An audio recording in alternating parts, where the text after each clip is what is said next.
data I looked at last fall, you know, it's twice as expensive to put the biofilter in. They're having trouble keeping them working, and getting a third of the results.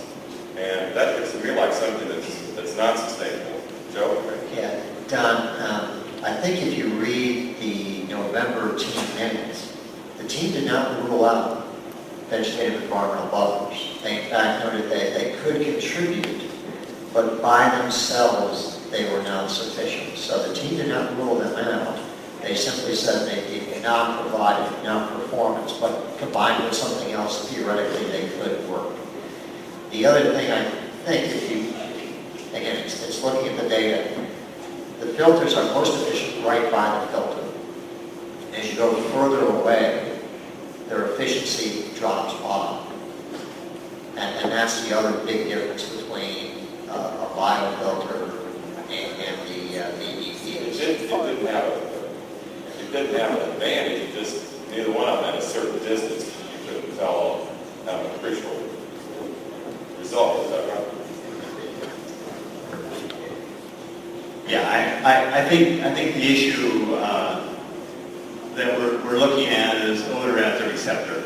That's what the key issue. I mean, we're basically downwind where people are. That's where I live. That's right. That's right. And I think the real problem with evaluating it is it's determined by a lot of things. Weather conditions are especially the issue. And I think as Joe was saying, we can get the benefits right next to the trees, but farther down we couldn't tell any difference from that from the other controls. And I think if you're capturing the dust and the dander from those animals, I think you've got a lion's share of what I am experiencing downwind. Well, yes, and I think we probably don't want to get into the technology. I understand that, and I don't want to argue scientific facts. I just know that I live there, and I know what I smell. And like I said, I haven't let it change my life.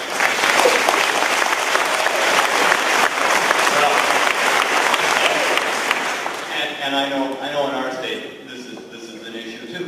It is all over the U.S. and it's a real tough issue. We have developed tools to try to assess odor, and I think one of the hardest things to do in odor is what is an allowable or what is a acceptable level.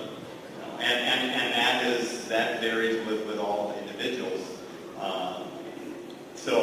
And to evaluate that, but we have to do some kind of an assessment, some kind of an objective way of measuring that. And the tools we have used are the tools that we've employed and asked PSF to evaluate and I thought they had a pretty impressive demonstration that I had. Well, and I think as Joe said, and we're still looking at those things. We haven't kicked it out per se, but it hasn't. It has one color vein. That's right. I think there'll have to be some combinations of things to do that. And let me just speak a little bit about biofilters. I think biofilter technology has been used a lot in other industries, but to apply it, to get it to work properly in livestock operations is difficult. And so the development of that it takes a while, and I think we're learning that. We're learning that in our state. We're learning that in a lot of other states, and the same thing is here. But when properly managed and operated, they can have very significant reductions in odor. I think that's pretty well established throughout the industry. So I think there's been issues. So I think we still have to look at this and work at that technologies as well as other technologies. Barn odor, as has been emphasized here, is a real tough one, a real tough issue. And that's why I support their wanting to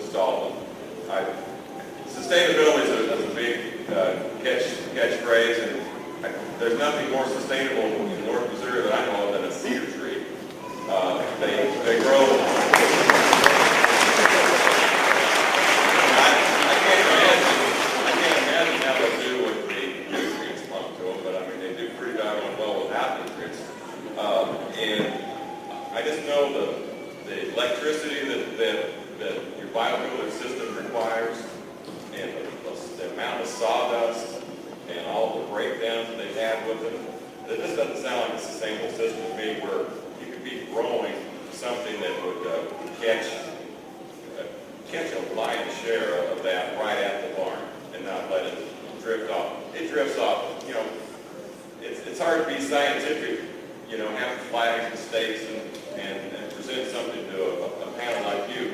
Like I said, I've lived there. I know when it comes, and I think what they're wanting to do would be very helpful.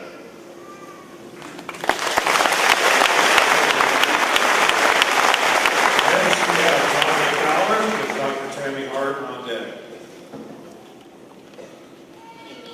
My name is Tanya Fowler. I'm from Putnam County, and my family and I are contract growers for Premium Standard Farms. And I have a couple of questions directed to the panel.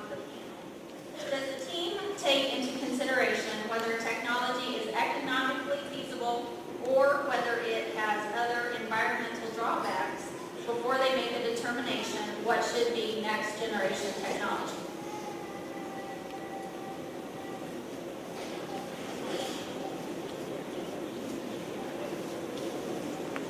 I'll take the economic feasibility component.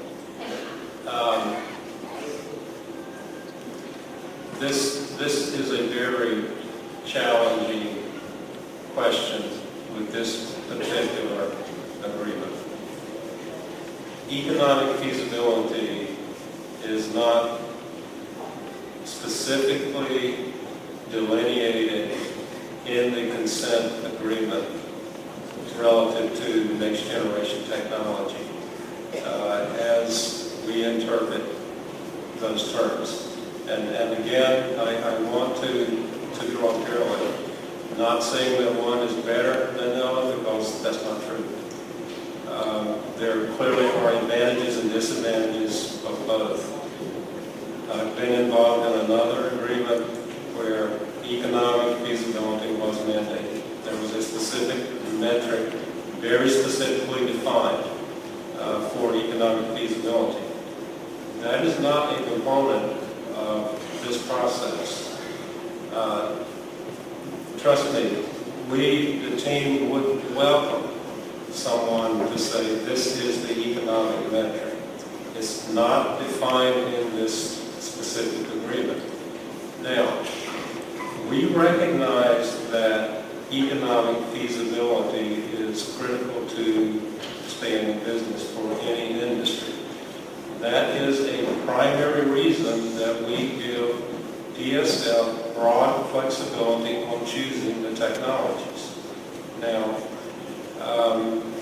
across the board, if we look at the 18 technologies and all of the different unit processes in each one of those, there would be some that PSF probably would not have chosen without some encouragement from the team.